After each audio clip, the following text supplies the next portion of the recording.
अस्सलाम वालेकुम। तो आज मैं आपके साथ आया हूँ जिसमें हम ट्रिक डिस्कस करेंगे। ऐसी ट्रिक जो सबसे ज़्यादा आपको प्रॉब्लम रहती है, जिस चीज़ से हमें सबसे ज़्यादा कि क्वाड्रेटिक इक्वेशन को सॉल्व करने के लिए बड़ा हम टाइम वेस्ट करते हैं। क्वाड्रेटिक फॉर्मूला लगाते हैं तो हम, और इसके साथ साथ हमने इसमें मिडिल टर्म ब्रेक करते हैं, कंप्लीट स्क्वायर लगाते हैं, बहुत सारे मेथड्स लगा रहे होते हैं। तो क्यों ना हम इसको एक ऐसी ट्रिक से सॉल्व किया जाए।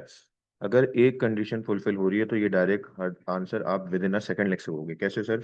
तो चलो देखते हैं, स्टार्ट करते हैं। सबसे पहले तो देखो, इसका आंसर मैं आपको बताता हूँ क्या आ रहा है। इसका आंसर आ रहा है 1 और -4।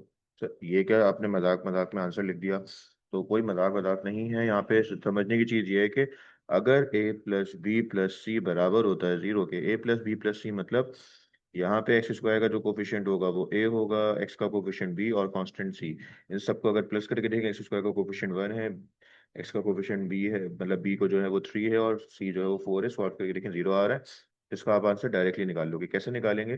फॉर्मूला बस आपको याद रखना होगा। फॉर्मूला क्या होता है?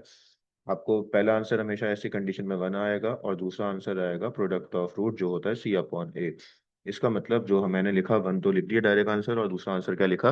Product of root. क्योंकि a की वैल्यू 1 थी इसलिए डिवाइड करके कोई फर्क ही नहीं पड़ा, इसलिए डायरेक्ट आंसर एक्स की वैल्यू 1 और -4 आ गया। एक और सॉल्व करते हैं, सिर्फ और सिर्फ ये एक क्वेश्चन के लिए नहीं है। इसमें भी अगर देखें तो 5 + 8 और -13 करें तो आंसर जीरो आ रहा है। तो इसका भी अगर डायरेक्ट आंसर निकाला जाए तो आपको पता है पहला आंसर 1 आएगा, दूसरा प्रोडक्ट ऑफ रूट निकालें तो सी की वैल्यू -13 है और ए की वैल्यू 5, तो -13/5। बस इतना सा टाइम देना है आपने और ये क्वेश्चन इस तरह के सॉल्व हो जाएंगे। इसी तरह हम इसी तरह के क्वेश्चन सॉल्व करने के लिए जुड़े रहिए। इंशाल्लाह मिलेंगे नेक्स्ट टाइम। अल्लाह हाफिज़।